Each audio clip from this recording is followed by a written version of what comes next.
Well, hello. This is Dr. J. Smith, and I should be with you, but I'm not. I'm here in, well, Pennsylvania at the moment, but at the time that you're going to be looking at this, I will be in Brazil, in Sao Paulo. I'm sorry I could not make it to the conference. This was a schedule that was done 2 years ago, so I'm in Sao Paulo as we speak, though I'm doing this recording a few days before I fly down there. I would have loved to have been with you because you're in my California home church at Calvary Chapel, Chino Hills, where Jack Hibbs teaches and preaches, a friend of mine. And of course, Steve Hilbert, you might be there. He's my boss there, my missions director at Calvary Chapel, Chino Hills. Of all times, I should be there with you. I can't this time because of a previous engagement. Now, what our good friend George Sake, who is the one that invited me, has I've been with him for a number of years working on Islam, coming to these conferences. That's why I know many of you. It's been terrific to engage with you, and I wish you all the best this weekend. You have Hatun with you. I was just with her in the UK last month, and we got up on the ladder together at the end of July. Great that you're all going to be in one place, and finally you're going to be able to meet her face to face. Hello, Hatun. This is from Jay, quite a few miles from you at the moment. Now, what George has asked me to do is to try to encapsulate the historical critique in 45 minutes. Absolutely impossible to do, but I'm going to try to do that. And I'm going to look at four areas. I'm going to start with the source problem. I'm going to go into Mecca, then we're going to move into the origins question, and then we'll finish up with the Quran itself. I will try to keep it to 45 minutes because this is just an overview for many of you, putting it all together and making sense of where we're going, because many of you have asked me to do that. George has asked me to do that. Let's get started. So let's go to the PowerPoint and let's see what the PowerPoint says. Now, this is a historical critique looking at the newest research concerning the historical problems. Four areas that I want to talk about: the problem with the sources, the problem with Mecca, the problem with early Islam, and the problem with the Quran. When we look at the problem of these four areas, we need to go to the standard Islamic narrative. I didn't coin that. Yasser Qadi coined that way back in 2020 in an interview he did with Muhammad Hijab, when he said the standard Islamic narrative has holes in it. And we have run with it ever since. Of course, standard Islamic narrative spells sin if you take the acronym. And the standard Islamic narrative, the traditional claims are this: that Muhammad is or was the last and greatest prophet, born in Mecca in 570, died in Medina in 632, is the model for Islam for the world, and he is the one that received the Quran, which is his final revelation, the greatest of all revelations, sent down between 610 and 632. It is the only perfectly preserved revelation according to Muslims, and therefore Islam is the final religion based on Muhammad's life and sayings and on the Quran's teachings. Now, the conclusion is, obviously, is that Islam is completely dependent on these three things: the book, the man, and the place. I've said this for many years. You heard me say it. But the problem is, if you confront any one of these three and shut any one of these three down, it will destroy the other two. And that's why we need to look at these foundational areas, these three legs of Islam. And we want to investigate them, but we want to investigate them in the time they existed and also in the place they existed. The time would be the 7th century, not the 9th and 10th century, and the Hijaz, Central Arabia, not way up in the north. So let's go ahead and let's do just that. But to do that, we need to start with sources. What do we do with the source problem? And then we'll move into Mecca. So when you look at the source difficulties, where did it all come from? You see that this is where Muslims don't want us to go. I want to put up this map up here. You can see the map of what we're going to look at.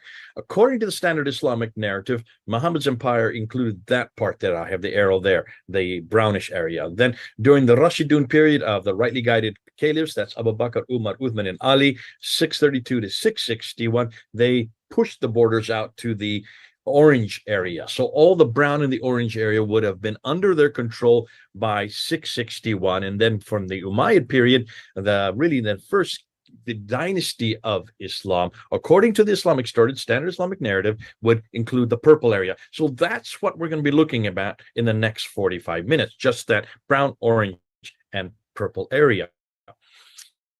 Now, to understand what's happening there, we need to look at where do we get all this material? Where did it all come from? How do we know about it? Let's look at the timeline.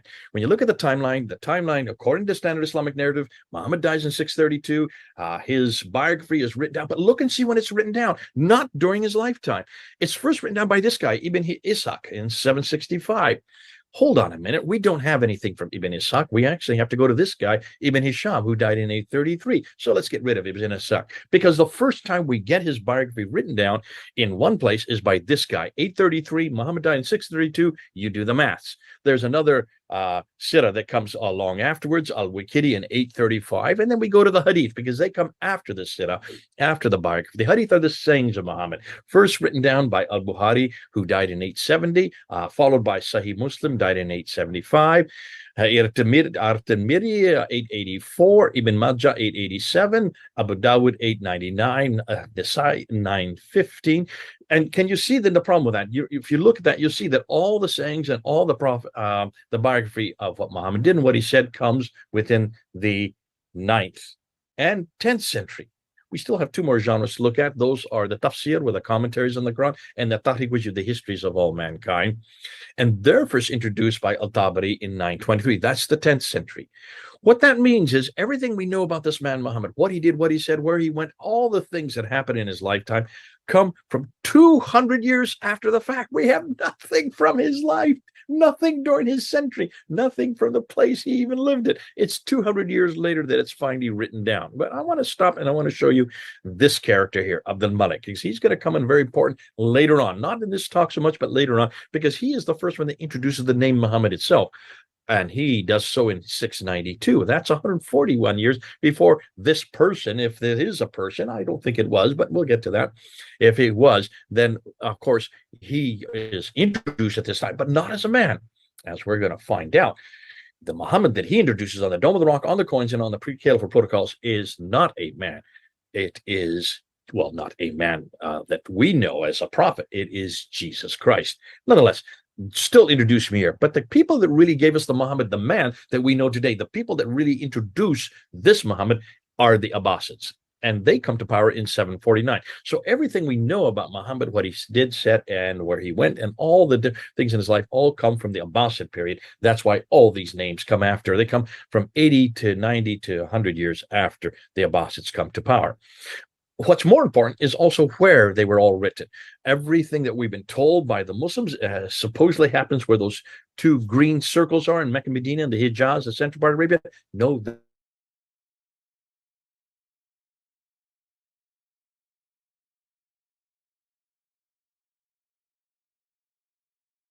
up in Cairo. Cairo is 990 miles away. Basra is 1,200 miles away. If you're talking about the Hadith, the sayings, well, Bukhari, well, he was born in Bukhara, which is in Turkmenistan today. Now, that's 2,600 miles away from Medina. Al-Tabari is the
come from 200 years to the fact we have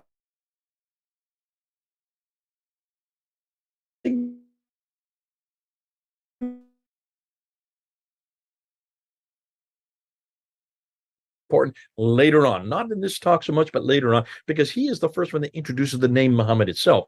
And he does so in 692. That's 141 years before this person, if there is a person, I don't think it was, but we'll get to that. If it was, then of course he at this time, but not as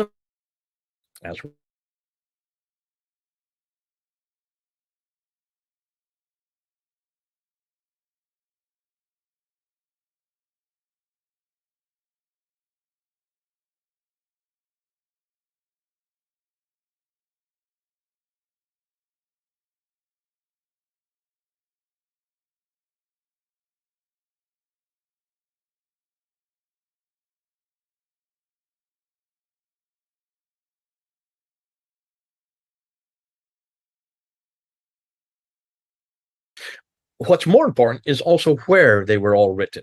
Everything that we've been told by the Muslims supposedly happens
For a place called Mecca was not till 741 AD, not BC, AD.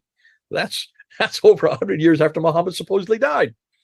And it was found in this book called The Apocalypse of Pseudo-Methodius Continuata Byzantia Arabica, which is the wrong language and the wrong book, also the wrong Mecca. Nonetheless, the first time it appears on any map is not till 900 AD. Maps, what are we talking about maps? Let's look at maps. Because if you want to look at maps, you need to go back to Ptolemy. He was the geographer who actually wrote the geography of Arabia back in the 2nd century. Now, these are not his maps. This is a map by Lionel Holle from 1482, taking what Ptolemy said and putting it into a map form. And notice what's missing in this map. Mecca's missing. Here's another one by Laurent Fries done in 1541. Again, redacting it back to from Ptolemy's references from the 2nd century. You notice Mecca's missing there as well. Here's another one. Sebastian Munster in 1571 also puts down what he thinks the map would have looked like from Ptolemy's writings. And again, Mecca is missing.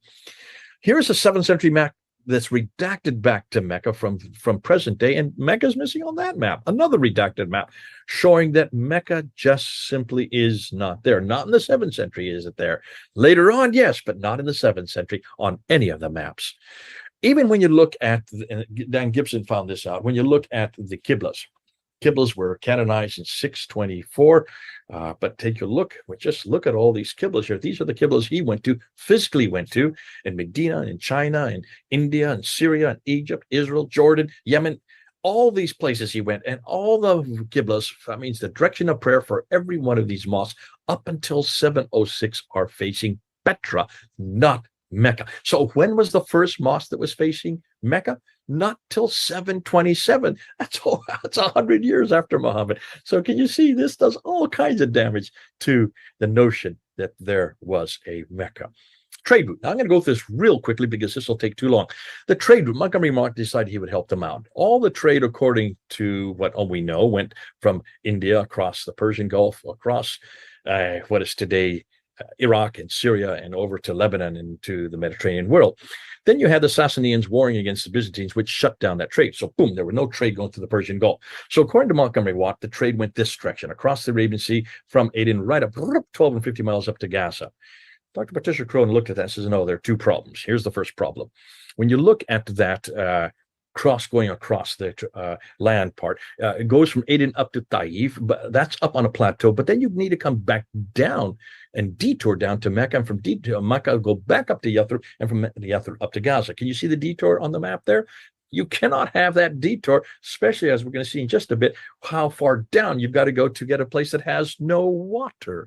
Ooh, so she decided to find out, well, where did this trade go? Well, she said, well, if you look at all the documents, she reads 15 languages. She could read all the documents. She went back to the trade route documents and found that they went this direction. Follow the green arrow right across the Arabian Sea. They may have stopped in Aden, and then they went to Agilis here in Eritrea. And from there, up the Red Sea, up over to Petra, and from Petra on up to the Mediterranean world. So all the documentation shows that they went nothing near Mecca.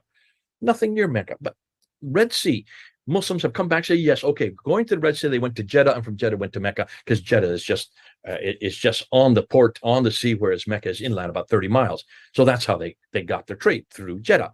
Well, what Patricia Crone didn't know is that we decided to check that out, and we wanted to look at that Red Sea route. So we decided to look at the Red Sea. Now take a look at the Red Sea.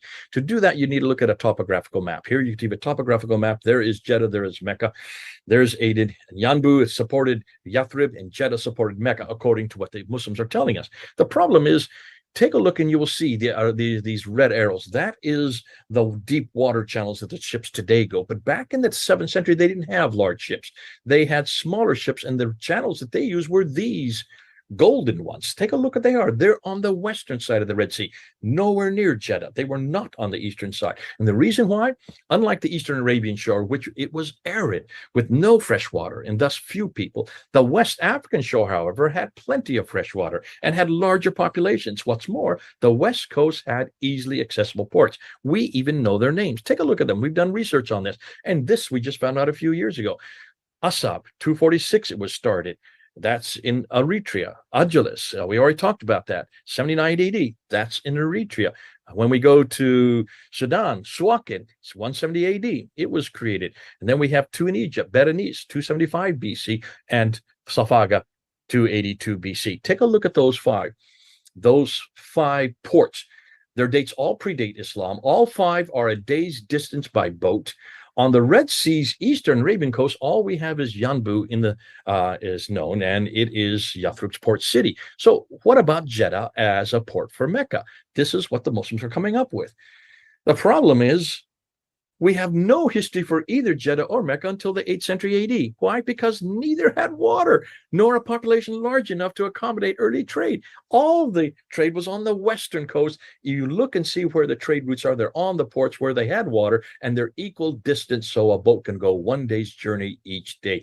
They have been there since long before, centuries before Islam began. So let's get rid of Jeddah and Mecca. No historical support whatsoever. Well, without Jeddah and Mecca, what happens to Islam? The big red X. It just shuts down Islam history. Now, I just want to make this point one more claim. Let's see where Mecca really is. Now, here is a topical map looking from space. Let's put in Aden, which the trade route started at. If it was going overland, it went by Sana'a, Najran, it went through Taif, Yathrib, Tabuk, up to Petra, and to Gaza. Now, that is the local trade route that took milk and leather. You don't make an empire on milk and leather, but we do know that the trade route went through those cities. Notice they're all on the Western Plateau. Muslims say, no, Mecca controlled that trade. Well, take a look where Mecca is on this map. It's down off the Western Plateau. Can you see it? The red star there? To make it even more clear, here is a topographical map using line drawings to show you how vivid the topography is. So there we have Aden, there we have Sana'a, there we have Najran, there you have Taif, there you have Yathrib, Tabuk, Petra, and Gaza. So Mecca, take a look. It's way off, 1,000 meters. That's 3,000 feet down from Taif. You'd have to go 3,000 feet down to a place that has no water with no vegetation, and then come back up 3,000 feet to get to Yathrib. It is not on any trade route for a very good reason. There is no way that they could be on the trade route because it had nothing to offer the traders, and these were just local traders. So what about maps? Let's ask what the empires of that period, let's see if they knew about this place. If it did exist, someone somewhere should have known about it. There's Mecca there in the red green star. Do the empires around that area, do they know about it? Well, Saba, no, there's no reference to Mecca there. Himyat, no reference to Mecca there. Eastern Arabia, no, they don't have any reference. Western Arabia, wouldn't they know something about Mecca? No reference to Mecca there. The patriarchs know nothing about it. The Himyarites know nothing about this place. The Assyrians don't. Neither the Babylonians, nor the Central Western Arabians, nor the Persian, nor the Romans. In fact, take a look. Almost every empire that surrounds Mecca knew nothing about this place. We can't find any reference in any of their historical annals. No one, not one of them, had heard of Mecca. Folks, can you see it's getting pretty dire? And the reason they hadn't heard of Mecca is because of these maps. Look at these maps. What do you see? They are brown, which means that Mecca is in a desert. Where there is a desert, there is no water. Where there is no water, there is no food. Where there is no food, there are no people. Where there are no people, there are no towns. Where there are no towns, there are no cities. Where there are no cities, there's no civilization. Where there is no civilization, there simply is no history. It's as simple as that, folks. And anytime Muslims come up to you and say, well, what about Mecca here? What about Muhammad doing this? They just stop and say, hold on a minute. Hold on a minute. Didn't I just tell you there's no water there? If there's no water, how can you have any of the rest? You've got to have water in order for people to survive, in order for civilizations to exist, and in order for history to happen. Just like Mars, without water, there is no point in ever going there. So what about the Hajj in Mecca? Now, I'm going to go through this real quickly. When you look at the Hajj, you look at the Meccan Kaaba, and what you notice is that they circumambulate counterclockwise 7 times. Why? 7? That's odd. That's the holy number of Judaism, isn't it? And circumambulations to the left, counterclockwise, only the Jews did that. Interesting, we do have a Kaaba in Petra. When you just go back and look at the Kaaba, it's a square, right? Well, Kaaba means square in Arabic. It also means square in Hebrew. So a Kaaba is the square. There it is in Petra. There's the square in Kaaba, but there it's not the earliest one. There's one even earlier than that. And to know where that is, you need to go to Jerusalem itself. Right where the Dome of the Rock is the Holy of Holies. And above the Holy of Holies on the Temple of David was the Kaaba. The Holy of Holies was the Kaaba, was the square. So there's the original Kaaba. It's in Jerusalem. What about Safa and Marwa? When after they go around, circumambulate, they go back and forth 7 times between these 2 mountains to look for water, commemorating what Hagar was doing with Ishmael. But take a look at the mountains that are there in Mecca today. They're just rocks about 20 feet high. Why do you run back and forth 7 times between 2 rocks and without finding water? Those are not mountains. So obviously these are something else. What are they? Hold on, you'll see. Now, according to Dan Gibson, there is Safa and Marwa in Petra. I have no doubt about that, but that's not the original Safa and Marwa. Those are facsimiles. Those are nothing more than models of what? Of Jerusalem. Look at Mount Moriah, where the Temple Mount is today, but that is where the original temple was. That is where Mount Moriah, that's where Abraham was going to sacrifice his son, Isaac. And that's why it became the Holy of Holies.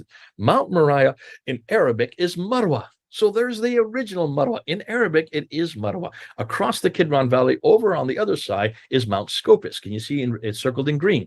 Mount Scopus in Arabic is Safa. So the original Mount Safa and Marwa are both there in Jerusalem.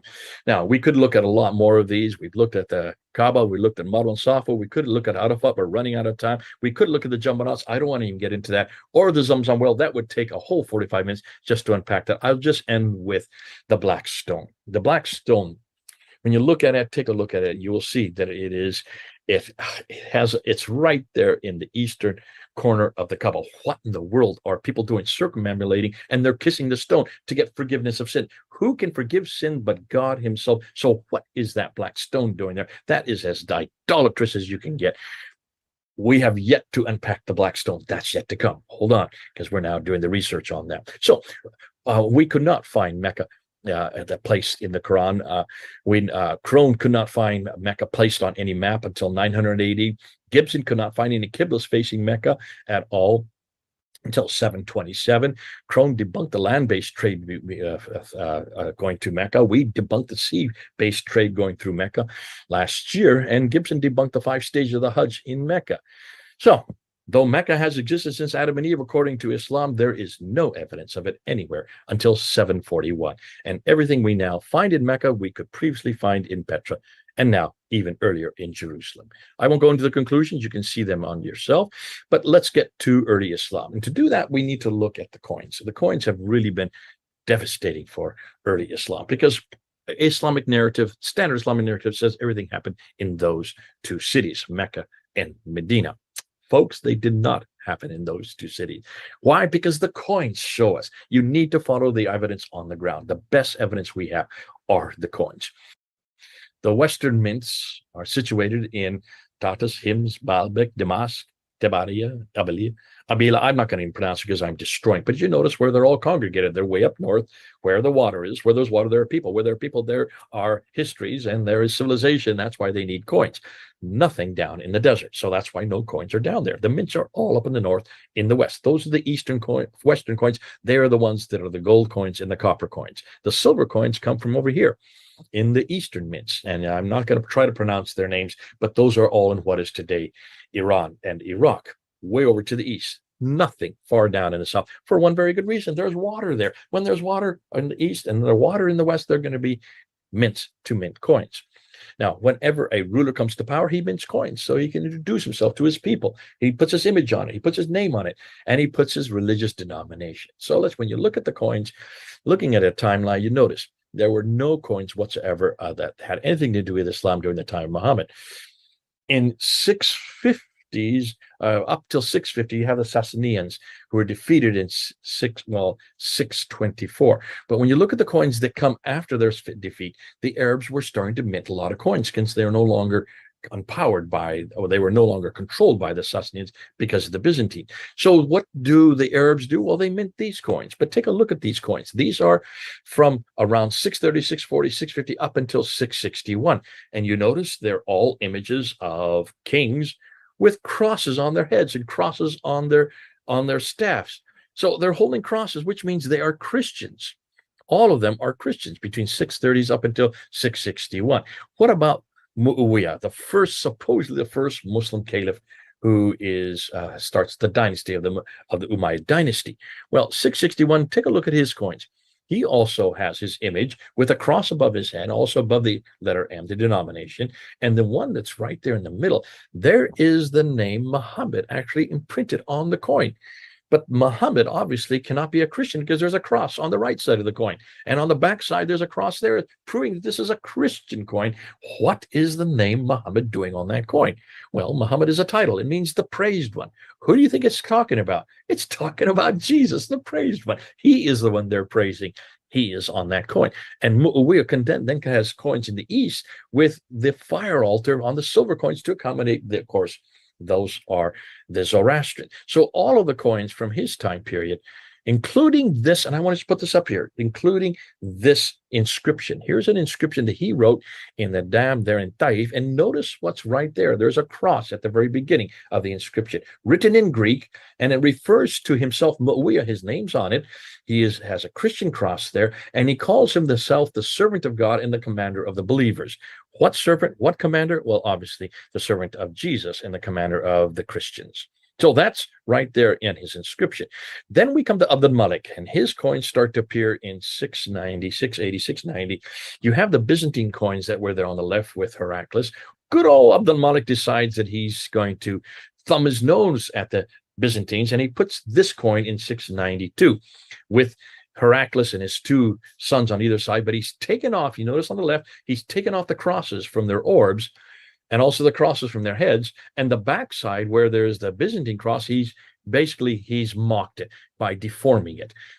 Justinian II went to war with him because of this mockery, and Abd al-Malik wins the war. Once he wins the war, he then introduces this coin. Here's the coin he introduces with his image on it and a sword, showing that he is now the victor, and of course mocking the Byzantine cross. And on this coin, he introduces the Shahada, La ilaha illallah Muhammadur Rasulullah, which is also on the earlier one.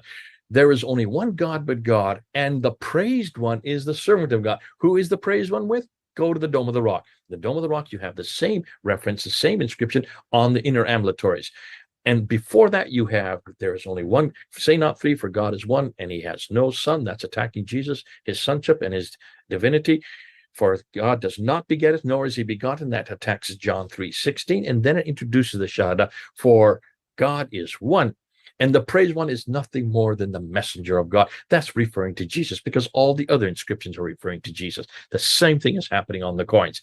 This is not Muhammad, the man, the prophet that Islam has introduced. This is Jesus. Now, finally, in 696, he then takes his image off and introduces these references. Chapter 4, verse 171, chapter 112 is on here, and the Shahada is on here, all attacking Jesus. Why? Because he's attacking Byzantine Christianity. That's their God, that's their prophet. He is saying, no, this is not a God. God is not three, he is one, and he has no son, for the praised one is nothing more than the messenger of God. All there on the coins. Just follow the coins. You can also do the inscriptions, but go look at the early inscriptions. When you look at the early inscriptions, you will see they're great just like the coins because they don't disintegrate and they don't deteriorate, and that's why they're important that we use them. Note where the 7th century rock inscriptions are found. They're either found up in Jordan, way up in the north, or in Yemen in the south. There are no inscriptions in the place where they should be, in the middle part, which is where the desert is, Mecca and Medina. And the reason there aren't inscriptions there is because there's no people living there, and they have to write inscriptions. It's not till the 8th and 9th century that you finally get inscriptions in Mecca and Medina, but that's way, way too late. When you look at the inscription, Ilka Istad has done the best work on it. He studied between 640 and 740, so just after the time of Muhammad, if he lived, up until the end of the Umayyad period, just before the Abbasid period. And what he noticed is that prior to 690, there was nothing at all in the inscriptions that said anything about Muhammad or about Mecca or about the Quran or about people called Muslims or a religion called Islam. The 5 things that should be on the scripture, not there at all in any of the prior to 690. They were just nothing than pious formula. But from 690 to 710, suddenly Muhammad the man starts to appear, introduced by Abd al-Malik in 692. Then from 690 to 710, he starts to take shape as a character, a figure. From 710 to 720, you start getting them pilgrimages and the prayer, the fast that we now see in Islam today. And it's not till 720 to 730 that the name Muslim in Islam refer to a specific group, in contradistinction to Christianity, which, as you can see, and this is the 730s and onwards, there is evidence of a popular devotion to Muhammad as a prophet and messenger, which makes the Islamic traditions incredibly awkward. Furthermore, there is 100-year silence prior to this that indicates that Islam did not exist as a distinct religion until long after the time of Muhammad, which casts doubt on whether he had any part in starting Islam. So what we do now is we go to the Quran. And folks, I can see my time's almost up. I don't want to say too much more. What I'm going to do is, there's so much that I've already done on the Quran. You've heard me do an awful lot, going unpacking the qira'ats with Hatun Tash. We were on the ladder in July 31st where we unpacked it. The qira'ats really devastated and destroyed this idea of the preservation of the Quran. You cannot have a preserved Quran with no word and no letter change when you have 30 different Qurans with 93,000 differences. And so you can see the dilemma for the Muslims today. And you saw what happened in that interview with Muhammad Hijab and Yasser Qadi. On top of that, then we went in and we actually shut down the 63 fragments that the Muslims have tried to put together to find a original manuscript that existed in the first century. We shut that down at Speaker's Corner back in 2019. You can go and see the video on it. And we found out that this Quran that they're talking about that existed prior to 721 was actually 63 fragments. Yet of the 63 fragments, 9 of them should not even been. They are all in the late 8th and even later. 20 of them, no one has come to any conclusions on. And the 34 other ones, no one has done any work on. So there has been no work. So how could they even claim it? Obviously, they were just picking and choosing these fragments, putting them together so they could get their 96 or 97% of the Quran by 721 without having done any of the work themselves. So you can throw out almost all those 63 fragments that they have on the Islamic Awareness website. And then we looked at Daniel Brubaker's work on the Manuscript Variance, the corrections that he's been coming across. Let's see if I have my book here. The 22 corrections in early Quranic manuscripts that he came out in 2019. He is now working on about 4,000 of them. That is yet to be published. We're hoping he does get to publishing that. These are insertions, these are accretions, these are deletions, these are erasers. Now, some could say, yes, some of these are scribal errors, but there are so many whole lines that are missing. And in every case, when you have the erasers, what is left behind now corresponds with the Hafs text. So we looked at the Hafs text. That's this one right here, the Hafs text. This is the Hafs text. Well, then you have the Warsh text, and you have these very two. Now, Hatun and I are in disagreement. Hatun, you'll probably think that there's only 1,300 differences between these two. We're finding out from the people in Australia that there may be as many as 5,000 disagreements between the Hafs and Warsh. These are the two most popular qira'ats. This one goes to 796, written by Hafs in Kufa. This one was written by Warsh in Cairo in around 812. So long after Muhammad, long after Uthman, long after the Quran was supposed to be put together. That's all of that, you know. This is not new to you. But what I want to end with is the Aramaic Quran. We'll end with this one because the Aramaic Quran is the one I think that's probably the most exciting. Share screen again, and what do we find? Well, when we look at the Aramaic Quran, this is the new material that's coming out. It's coming out of Germany. This is the Proto-Quran that I've been putting up on Fander Films, and this is really damaging to Islam because of this man here, Gunther Luling, back in 1970, did his doctoral thesis on this book that you can see, The Challenge to Islam for Reformation. But he wanted to find out where are the beautiful hymns that you find in the Quran. The beautiful poetry, not the hymns, the beautiful poetry. And so he took off the dots and replaced it with Aramaic dots, which he speaks and reads fluently, and found that all of these poetry were actually pre-Islamic Christian hymns written in the 4th, 5th, and 6th century. That became so explosive, but he got an ex mim opus, the highest grade you can get in Germany, but yet he was thrown out of the university system, was not given professorship, which he should have been given. And then he was thrown into obscurity for 30 years.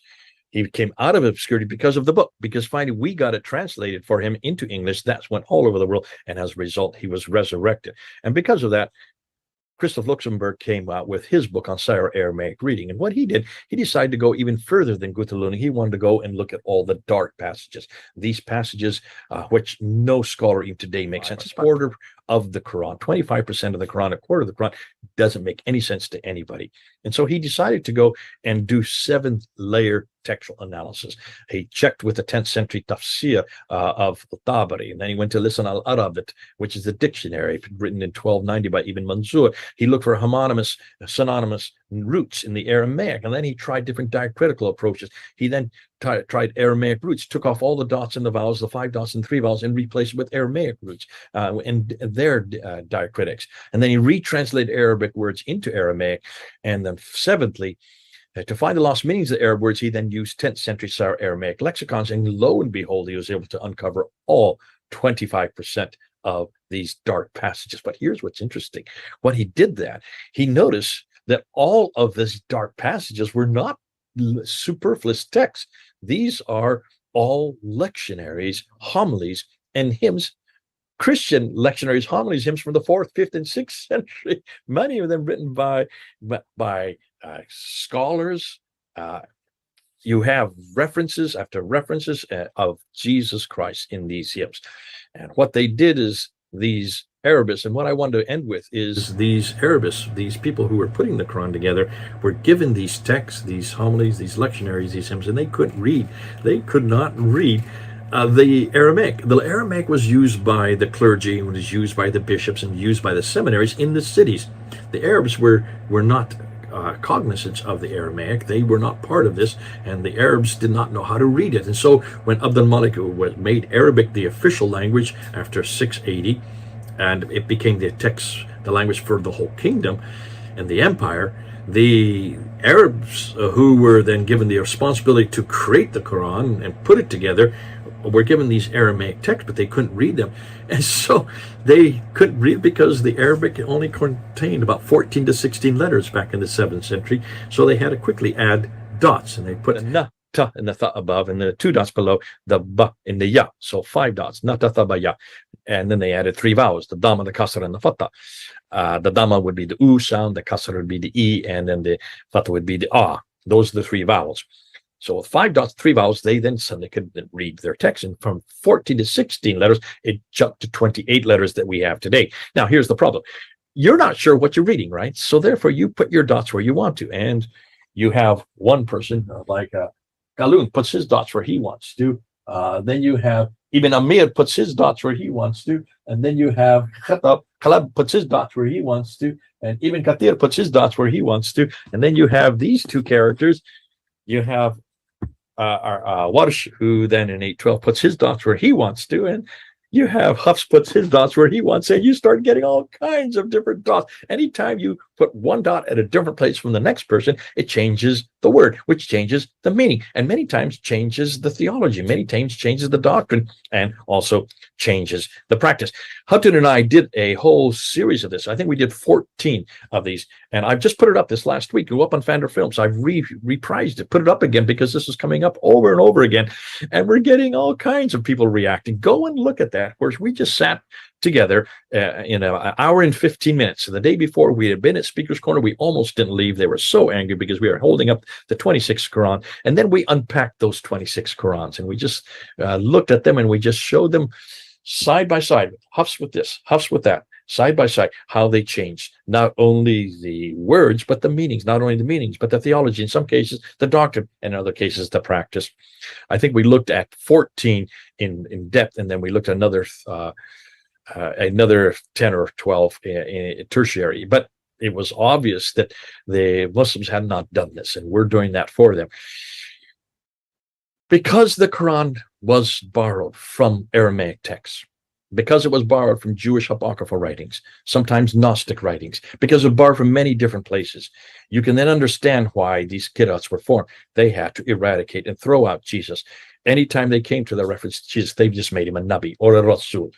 And of course, this praised one that's in the Quran was known to be the title for Jesus.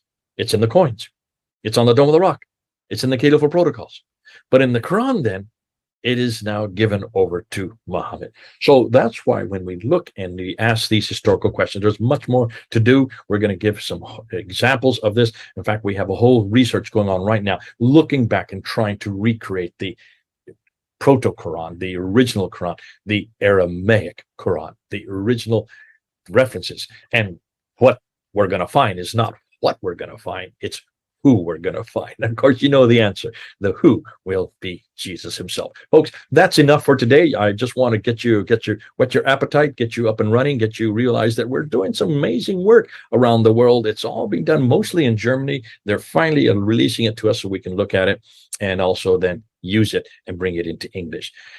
Sorry I can't be there with you. It's been fun spending this. Well, it's been over 45 minutes. It's almost 55 minutes. I'm sorry. I went 10 minutes over time, but this way you can do the question and answer. Just ask all the questions to Hatun. She knows everything.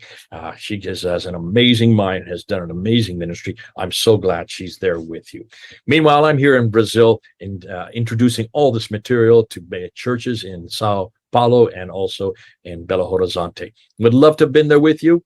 My love to all of you, George and the others, Steve, and if Jack Hibbs is there, him as well. Until next time, then, this is Jay, over and out.